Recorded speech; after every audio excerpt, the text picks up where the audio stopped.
একটি সমস্যা তৈরি হয়ে যাচ্ছে। আমরা দুদিন ধৈর্য ধরেছিলাম, আমরা আশা করছিলাম বর্তমান সরকারের সুষ্ঠু সমাধান দিবে, কিন্তু আজকের ঘটনার পরে যখন আমরা দেখলাম পক্ষপাত হচ্ছে, আমরা বসে থাকি নাই। প্রিয় ভাই বন্ধুগণ, আমাদেরকে লক্ষ্য করে উদ্দেশ্য করে বলা হয় ডুয়েট নাকি উচ্চতর পলিটেকনিক। কেন আপনাদের গা জ্বলে আমাদের গুলো পলিটেকনিক? তাহলে আপনারা জেনে রাখেন, আমরা পলিটেকনিক গুলো হিসেবে গর্ববোধ করি। সংগ্রামী ভাই বন্ধুগণ, আমরা লক্ষ্য করছি সামাজিক যোগাযোগ মাধ্যমে একটি মহল বলছে ডুয়েটকে নাকি আইবি মেম্বারশিপ থেকে বাদ দিয়ে দিবে।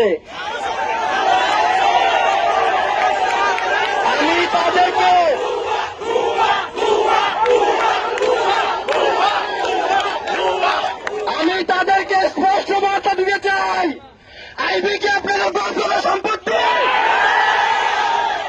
আপনাদের ব্যক্তিগত সম্পত্তি হলে প্রমাণ করেন, দেখবো কত সালে কত চাল।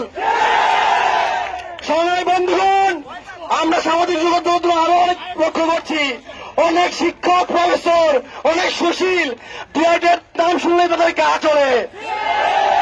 আপনাদেরকে স্পষ্ট বার্তা দিতে চাই, আজকের পর থেকে যদি ডুয়েট দিয়ে পলিটেকনিক দিয়ে আপনাদের গা চুলকানি থাকে, আপনাদেরকে নিজ দায়িত্বে মরণ লাগিয়ে দিয়ে আসবো।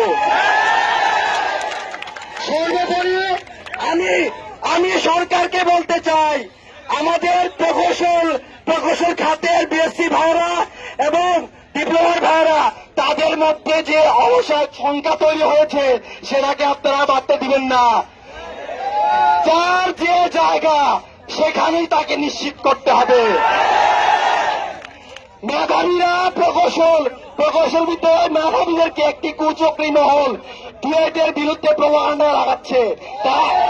তারা বিশ্ববিদ্যালয়ের পরীক্ষার পড়াশোনা করছিল, তাদেরকে জোর করে ধরে নিচে আনা হচ্ছে। আমরা এগুলোর প্রত্যেকটা স্পষ্ট জবাব দিব। অতঃপর আমি সকল সংগ্রামী ভাইদের উদ্দেশ্যে বলতে চাই, আপনারা আর থামবেন না। ডুয়েট নিয়ে, পলিটেকনিক নিয়ে, ডিপ্লোমা নিয়ে আর কারো গা চুলকানি আমরা সহ্য করব না। ধন্যবাদ।